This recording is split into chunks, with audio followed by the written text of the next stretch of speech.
It's no secret that both critics and content creators such as myself have been harsh on Halo 5 Guardians. Between its bare-bones release coupled with a confusing and unsatisfying plot, it's no surprise that the game was quite the draw for negative feedback. But, even so, that doesn't mean that the game still doesn't make various improvements over its predecessor. So today, we're counting down the top 10 improvements that Halo 5 Guardians made over Halo 4.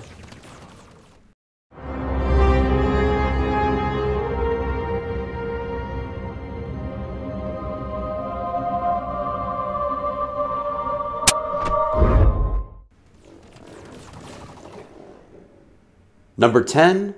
Iron Sight. While some may consider the use of this feature to be sacrilegious to the Halo franchise, admittedly it's mostly just underrated and is a nice add-on to make less powerful weapons more useful. Lining up your shots now feels more natural and realistic as opposed to simply holding your weapons slightly off to the right. Still not convinced? You can always check out videos on how real people shoot real guns. Number 9. The Prometheans. Introduced for the first time in Halo 4, the old-style Prometheans were made up of masses of crawlers which slowed down battles much like the drones did in previous games, seemingly overpowered knights that soaked up damage like no other, used powerful weapons and even had super abilities, and watchers which could defend other Prometheans, call in additional troops, and even bring back knights from the dead. In Halo 5, however, we get a much more fleshed out and balanced form of these enemies. Crawlers no longer appear en masse and feel much more like base units similar to the Grunts. Knights now appear far less often and have weak points for an easier takedown. Watchers are far more vulnerable and contribute less to the battle overall and serve more as an aerial infantry unit rather than a magical fairy. And even a mid-unit was added, the Soldier, to add a more balanced variety of the Prometheans as a whole. Say what you will about them, but at least in this game, they're less tedious and more engaging. Oh, and did I mention the Promethean boss is the first one we've had in a Halo game that doesn't break the universe. Number 8. Campaign length. Halo 4 only contained 8 missions, the fewest of any AAA Halo title. This is especially odd with this being the launch game for 343 Industries. And while the missions themselves were diverse, it still left more to be desired. Fortunately, Halo 5 changed that by upping the ante to 15 playable missions. And while 3 of them are technically non-combat missions, that still leaves us with 12 and at least 1 additional hour of campaign game time. Number 7. Larger maps. For the most part, Halo 4's missions were primarily a straight arrow that got you from point A to point B, with very little wiggle room. In Halo 5, however, missions and multiplayer maps alike tend to be much more expansive, with even small side passages added to give the player more chances to explore and to gain vantage points over the battlefield. And with Clamor being yet another feature, coupled with the new mission designs, going vertical is now an option. Number 6. Infinite Sprint. Sprint in general has long been a controversial topic among Halo fans. It started as an armor ability in Halo Reach and progressed to a more natural feature in Halo 4. But even still, Sprint was limited and timing your dashes could be tricky.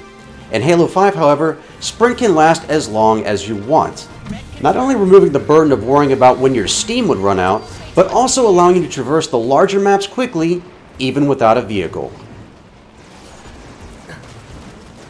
Number 5. The Squad System. One of Halo's signature features when it was first released was the idea of entire teams of soldiers fighting by your side. This may arguably be one of the more impressive things introduced into the FPS genre for that period of time. Halo 5 takes this even further by making sure you have 3 squad mates by your side at all times. But not only can you direct them to certain areas and have them focus on specific targets, they can even spare you from cheap deaths. What this ultimately amounts to is the opportunity for bigger battles to exist within the game, while at the same time not completely overwhelming the player. Hey, we've always said we wanted larger battles in our Halo games, and now it's more possible than ever. Number 4. The Weapons Cache. Traditional Halo titles have always granted the player a set number of weapons. In Halo 5, however, not only do we see this number greatly expanded, but there are even several different variants of each weapon, with each one having a feature that sets it apart from the rest. Partner that with additional DLC, and you have an ocean of content at your disposal. This doesn't just open up the possibility for endless types of encounters, but it also gives each and every player the chance to bring his or own unique advantage to the battlefield. Number 3, the Thruster Pack. When armor abilities were introduced in Halo Reach, this brought mixed reception among Halo fans, with perhaps the most controversial topic revolving around armor lock. In Halo 4, we see 343 keeping the concept around, while also trying to create more of a balance for the usage, as well as more plausible reasoning for their very existence at all. But in Halo 5, armor abilities are finally removed in favor of the Thruster Pack, which each player has by default. Not only does the dash option allow you to traverse the terrain quicker, a quick side dash can even get you out of a jam on a second's notice. The thrust feature serves as a more powerful alternative to a standard melee attack, and players can even hover briefly in the air while scoped in on an enemy target. And if that isn't enough to satisfy your hunger, nothing beats a takedown like an on-point ground pound. Number 2, Forge Mode.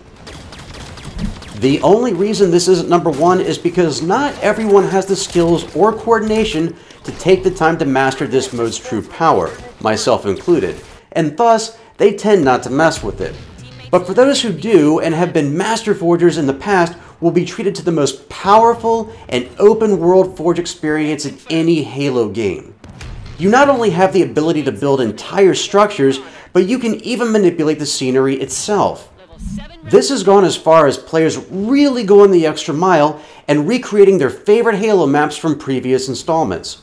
The possibilities here are nearly endless and can provide a near infinite number of opportunities for Halo fans to enjoy for years and years to come. Number 1, Warzone and Warzone Firefight.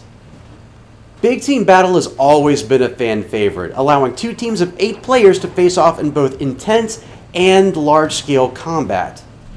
This is the type of action craved by many Halo fans, not just because of the overall experience, but also those nail-biting moments that stick with you for years.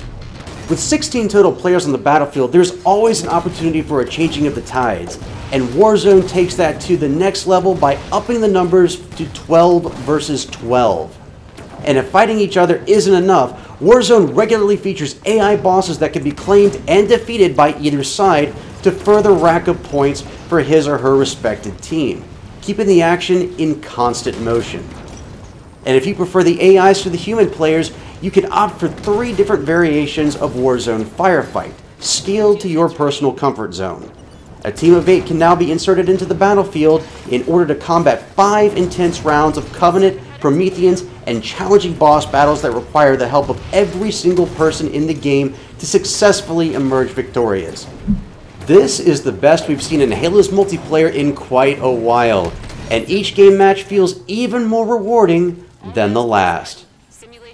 So do you agree with my list? What were your favorite features of Halo 5 Guardians? You can let me know in the comments below, or you can hit me up on both Facebook and Twitter. Links to my social media sites can be found in the description. And if you like this video, please share it with your friends so we can get this conversation going in hopes for a better Halo 6. And don't forget to click that subscribe button for more video game related content every Monday, Wednesday, and Friday right here on MythicTyrant.com. Don't forget about Q&A Saturdays and Sunday Fun Days, and I'll see you all right back here next time. Thanks so much for watching, guys and gals, and as always, I'm the Tyrant, signing off.